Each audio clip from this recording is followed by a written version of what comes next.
So they have that mentality that they're worth nothing, they're not good enough or whatever. So they settle for these type of relationships. So they allow people, these men, to talk down to them, to abuse them, to neglect them or whatever, because they feel they're not good enough.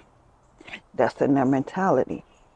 And that's the illness. That's the illness, because they have um, dissociation disorders, anxiety disorders, PTSD, all of that from the trauma that they suffered as children. Oh man. And people seem to steer away from the therapy and the talking to somebody that can't judge you, that don't know you. They feel like something's wrong with that. Because most of the time, if you go and tell somebody, and I know this for myself, Uh-huh. if you go and tell somebody that this person's doing this to you, this person's doing this to you, 9 times out of 10, your parents or whatever gonna say, you're lying. What did you do to cause this? And that's the wrong way to start it off. Like you should go investigate what's going on Mm-mm. instead of asking those type of questions. I know this for myself. You did something to make that man do that to you. You was being a hot, fast tail girl to make It's this crazy. man touch you. It's your fault.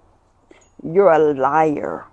All those type of things. So 9 times out of 10, you don't want to tell nobody, because they don't accuse you of making it happen. So once again, it's all bottled up on the inside.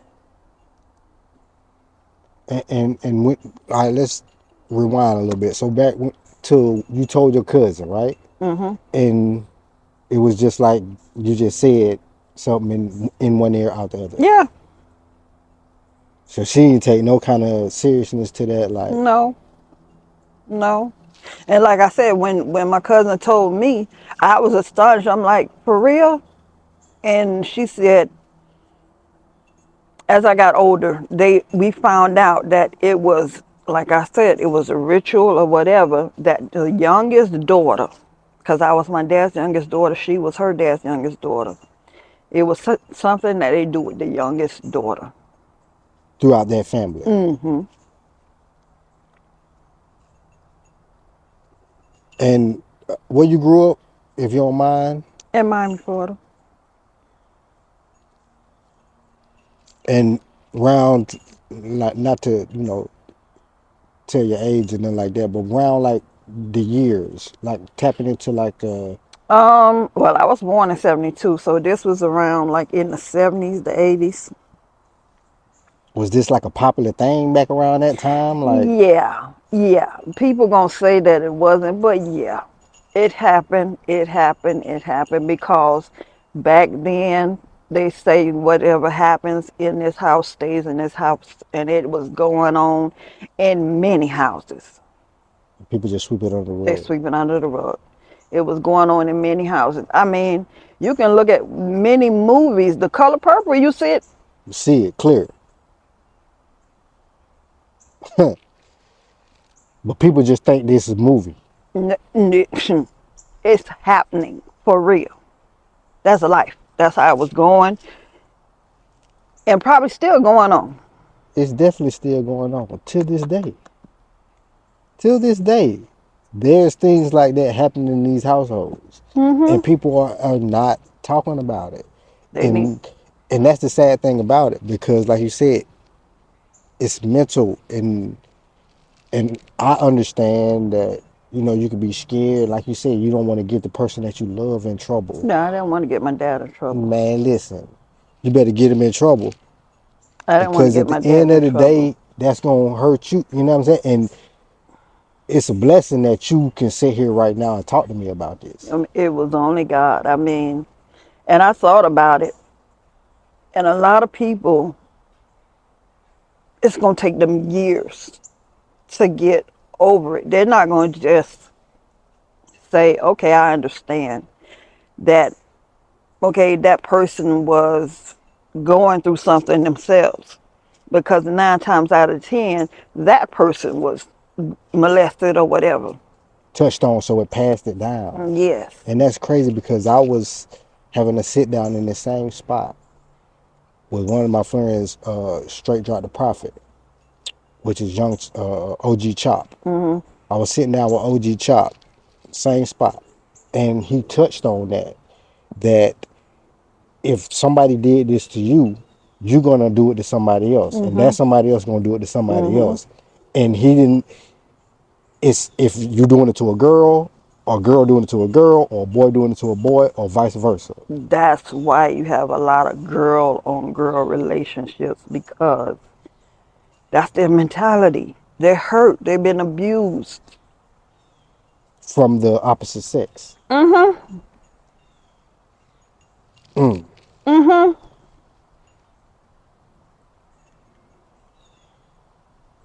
Yep. And you say you're an advocate for this.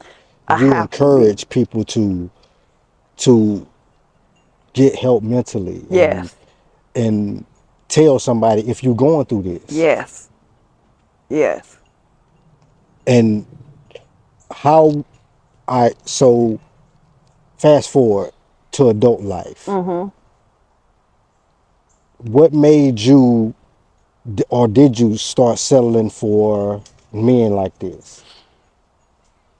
Or was these certain men doing this to you or harming you in a way that you seen was cool because you was done this way when you was growing up? Well, okay. Like I said, it's a mental thing. My baby's well, she ain't a baby no, but my daughter's father, fresh out of jail. Well, he was in jail when he made the phone call and said, "I want you to do me a favor." He's a friend of the family. I didn't know what he was talking about. I said, "Okay." He drove up in a society cab when he got out of jail, and he said to me, "You remember that favor you told me you was going to do? It's time to pay up." Nice looking dude. Okay, whatever. My little fast tail, okay, so whatever, whatever. I got to know him. He was good. He treated me good, nice, handsome, whatever, whatever. He did it to my daughter. But because I went through what I went through, I knew the signs. So when he was, I'm laying in the bed and the TV on, and I turn around and I'm like, okay, he not in the bed, so where he at? So I'm going to look for him. And good thing I caught him in the act. But then I went looking for him, and when I found him, he jumped up and, his penis erect and everything. And I said, well, what you doing? He said, whatever you think I'm doing, that's what I'm doing. Hmm? Yeah. And so I'm going to get a little emotional with this one, though, because when I went to tell my family what had happened, they told me I was lying. Your own people. They told me I was lying because this man wouldn't do no thing like that. Like I say, he's a friend of the family. He's a nice guy, so he would never do anything like that. So I'm lying. The devil in the sky. So the only person I could turn to was my grandma. And everybody I'm the quiet type. I'm not going to get angry or anything like that. So I called her.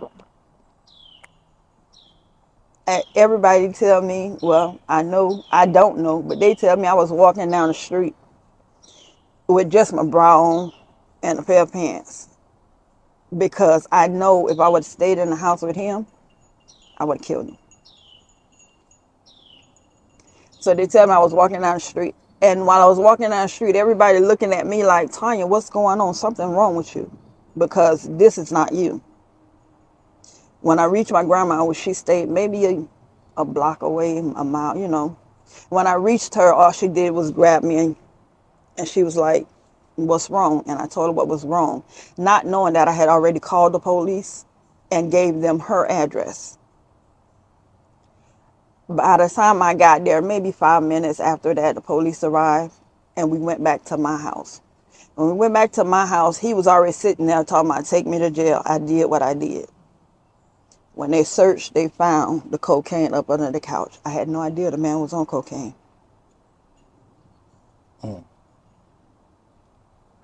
So I settled for that one.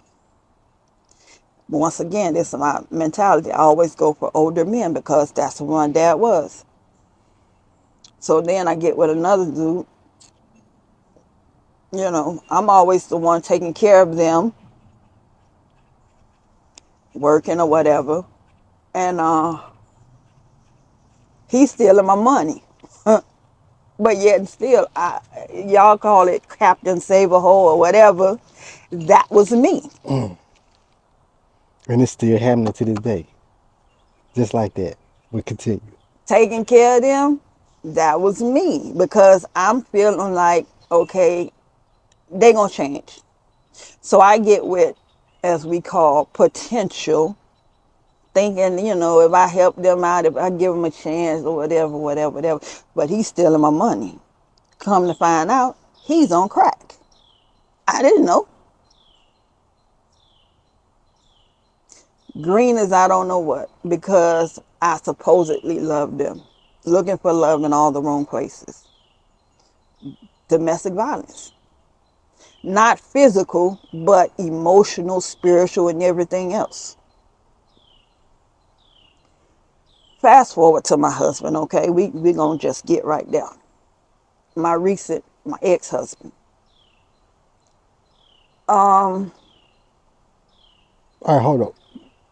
Not to cut you off, but with him, with the guy that did what he did, he wound up going to jail. Oh yes, Okay. yes, he Okay. did. Good. He did. Good. What he did? 10 years. He did 10 years. He got out.